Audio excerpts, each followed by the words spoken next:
Hi everyone, this is Miss Moriarty and I'm here to discuss with us our notes video on concept number 1, which is all about ATP. So here we go. So remember, inside of all living things, energy is typically stored within chemical compounds.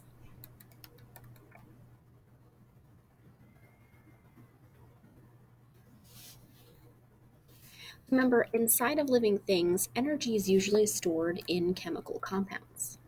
One of the principal chemical compounds that our cells tend to store and release energy is going to be ADP and ATP. We know ATP stands for adenosine triphosphate, while ADP stands for adenosine diphosphate.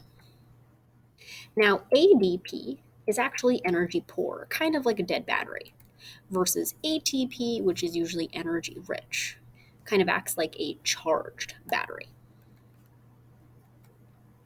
Now, it's important to note the structure of ATP to kind of understand, well, what's its main function and how does it provide energy?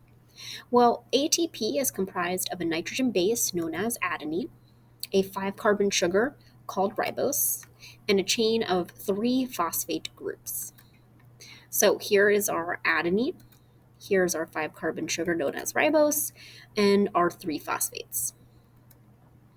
So why is it important to know that? Well, its structure relates to its function and how it's going to produce energy and eventually become ADP.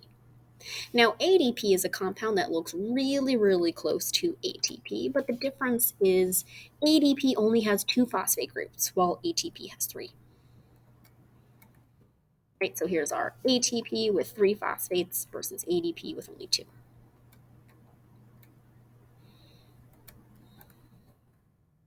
Now, when a cell has energy available, it can store small amounts of it by adding a phosphate group to ADP.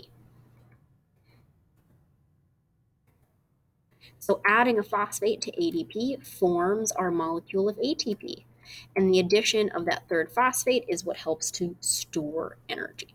And remember from our activity that we did today, we know that that stored energy tends to come from nutrient energy, from biomolecules like carbohydrates and lipids. Now, when a cell needs to then use ATP, what tends to happen is the third phosphate will be removed. And in doing so, energy that was stored is now released. So our phosphate's removed, energy is released for now our cell to perform work.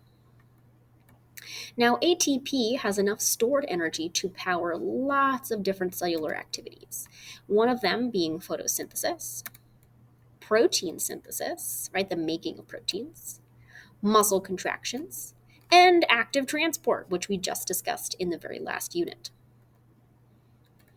And so the ATP molecule is our cell's basic energy source. And within a cell, ATP is usually continuously regenerated all of the time. And in a working muscle cell, especially, at least 10 million ATP are consumed and regenerated or recycled per second. So it's important to note that we know ATP and ADP are going to be recycled. And so all the matter that goes into this reaction is the same matter that comes out. And the same thing with energy, right? We know that there's an investment of nutrient energy that is stored versus then energy that's going to be released. All right, everybody, that's it for this video. You want to make sure that you took notes down as you watched the video, and please mark this as done.